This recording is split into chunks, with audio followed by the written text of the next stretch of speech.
इधर प्यारे क्या हुआ, जब राजा परीक्षित को पता चला कि मेरा जीवन 7 दिन का बचा है, उन्होंने अपने बेटे को राज्य दे दिया।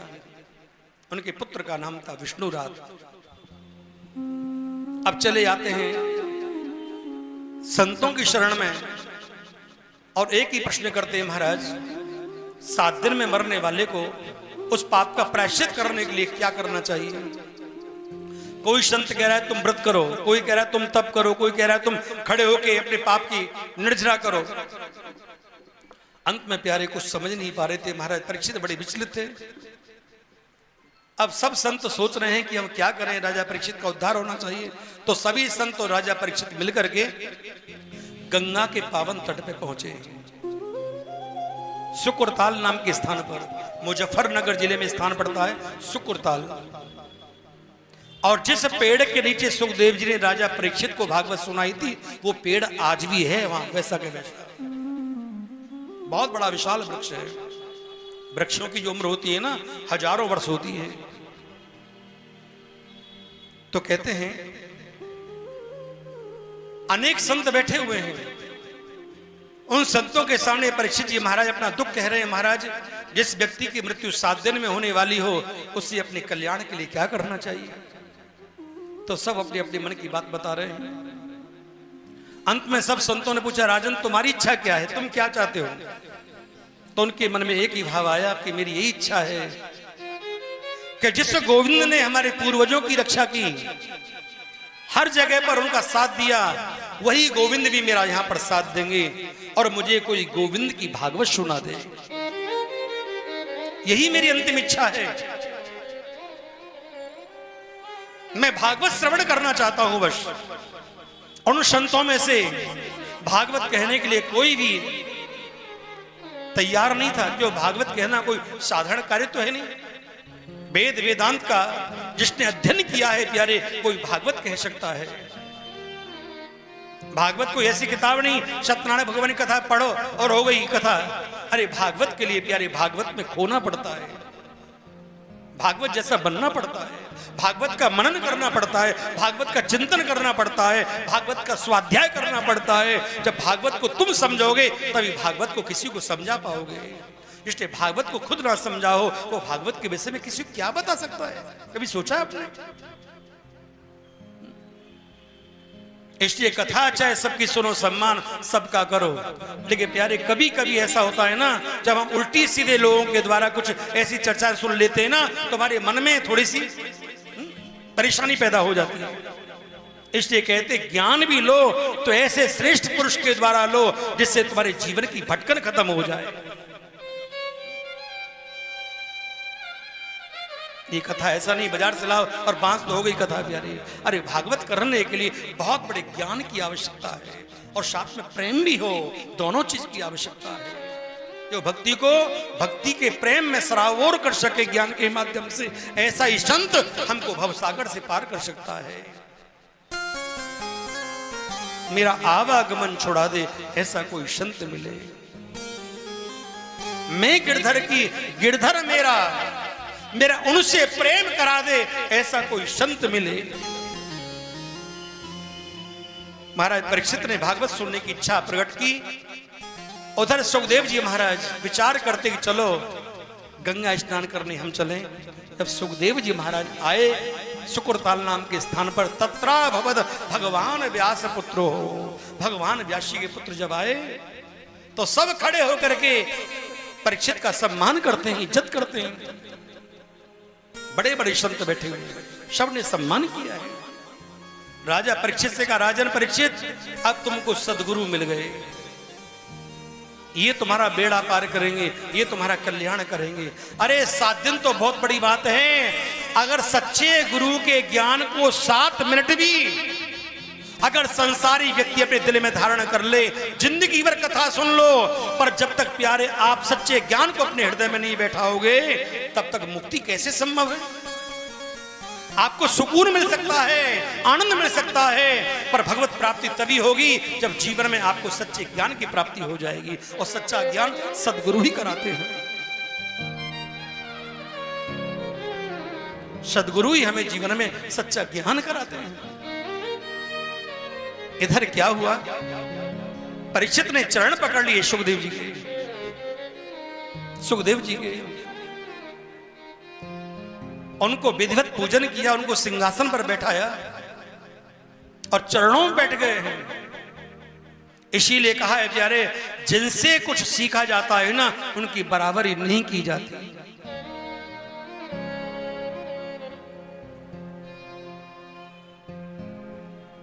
इसलिए कभी भी जिंदगी में गुरु की बराबरी नहीं करनी चाहिए, संत महापुरुषों की बराबरी नहीं करनी चाहिए।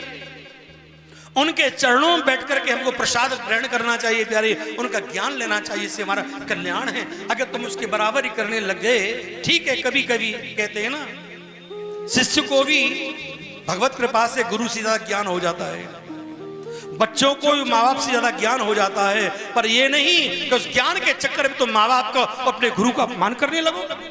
माँ बाप चाहे अनपढ़ है, बच्चा चाहे पढ़ लिख के IAS बन जाए, लेकिन प्यारे उनके लिए सदा बच्चा रहता है। और सत्य बात तो यह है कि सच्चे गुरु और माता पिता ऐसे होते हैं जो जीवन में अपनी संतान को आगे बढ़ के देख करके खुशी होते, बाकी दुनिया में कोई तुम्हें देख के खुश नहीं होगा। सब जलेंगे, ईर्ष्या करेंगे जब तुम आगे बढ़ोगे, लेकिन माँ बाप ऐसे होते हैं और गुरु ऐसे होते हैं कि अपना शिष्य आगे बढ़ता है ना, तो उन्हें खुशी होती है, उन्हें प्रसन्नता होती है। अच्छा है जीवन में आगे बढ़े, लेकिन भगवान ने आगे बढ़ाया है ना, तो धर्म को मत भूल जाना। ये 4 दिन की चांदनी फिर अंधेरी रात, ये पद धन सदा नहीं है किसी के पास, ये आने जाने वाली माया है। ये पद भी सदा नहीं रहेगा, ये धन भी सदा नहीं रहेगा, ये जीवन भी तेरा सदा नहीं रहने वाला है। तो तू 3 बजे था ना, अब तू 5 बजे नहीं है, जो 5 बजे वो 6 बजे नहीं रहेगा। तेरा जीवन इतना निकल गया, लेकिन हर चीज का हिसाब होगा आगे चल के कि तूने जाके संसार में किया क्या अपने कल्याण के लिए।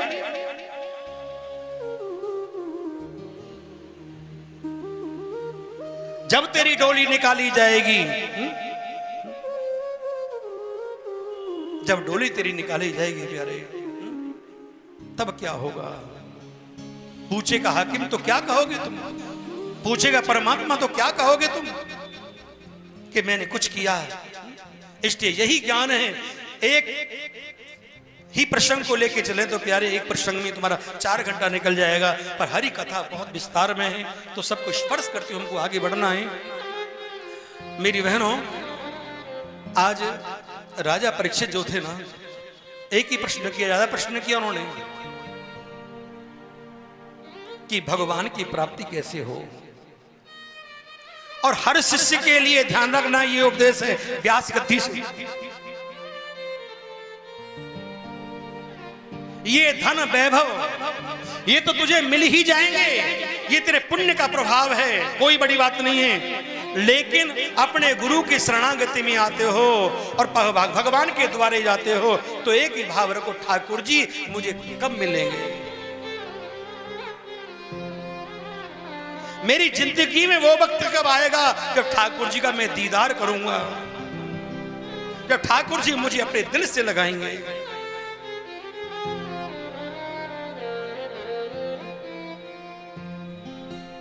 ऐसा भाव रखिए। और एक ही प्रश्न किया था, महाराज मुझे ठाकुर जी कैसे मिले, और 7 दिन में मरने वाले व्यक्ति की मृत्यु मुक्ति का उपाय क्या है। ज्यादा किताब नहीं पढ़ी परीक्षित ने, इतनी किताब खोली गुरु जी के सामने। कहते हैं ना, जो शिष्य होके गुरु के सामने बहुत ज्यादा बोलते हैं, लिमिट से ज्यादा बोलते हैं, उसका मतलब क्या होता है आपको जानते हैं। वो अपने गुरु का मान सम्मान नहीं करते, वो गुरु का अपमान करते हैं, और गुरु का अपमान हमारे सारे पुण्यों को नष्ट करता है। इसलिए गुरु गोविंद के सामने आपको जो भी बात करनी बहुत सीमित करनी चाहिए, लिमिटेड करनी चाहिए। उसे ये जरूर पूछना चाहिए कि जीवन में लाए ठाकुर जी हमें कैसे मिले, वो रास्ता बताओ प्रभु, हमारा जीवन बर्बाद ना हो जाए, हम जीवन को ऐसे ही नष्ट ना करके संसार से चले जाएं, बस हमें भगवान की प्राप्ति हो जाए। ऐसा आशीर्वाद दीजिए प्रभु, ऐसा आशीर्वाद दीजिए। भगवान ने कहा है, अगर दिल से सच्चे सदगुरु ने आशीर्वाद दिया, मेरी बात गलत हो सकती है पर सदगुरु की बात को मैं कभी गलत नहीं होने देता। और सच्चे सदगुरु अपने शिष्य का कल्याण करने के लिए, उनसे धर्म कराने के लिए जिद करते हैं कि कर लो धर्म, जीवन का कोई भरोसा नहीं है। क्या भरोसा है जीवन का? इधर प्यारे उनका राजन, आपने जो प्रश्न हमसे किया है परीक्षित, इसमें तुम्हारा प्रश्न नहीं, इसमें संसार के हर व्यक्ति का प्रश्न छिपा हुआ है, क्योंकि सबका जन्म और मरण 7 दिन में ही है। तो परीक्षित से सुखदेव जी ने एक ही बात कही, राजन उसे भागवत श्रवण करनी चाहिए। ये सुखदेव जी का वचन है, उसे भागवत सुननी चाहिए। पर ये महाराज यही मेरी इच्छा है, मुझे भागवत कौन सुनाए?